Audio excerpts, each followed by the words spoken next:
తాను చేసిన వ్యాఖ్యలపై మంత్రి కొండ సురేఖ తన ఉద్దేశం బయటపెట్టారు.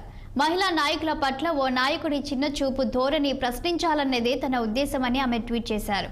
మీ మనోభావాలు దెబ్బతీయాలని నేను ఆ మాటలు మాట్లాడలేదని, మీరు మనస్తాపానికి గురైతే తాను చేసిన వ్యాఖ్యలు ఉపసంహరించుకుంటారని ఆమె తెలిపారు.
మంత్రి కొండ సురేఖ చేసిన వ్యాఖ్యలపై హీరో నాగ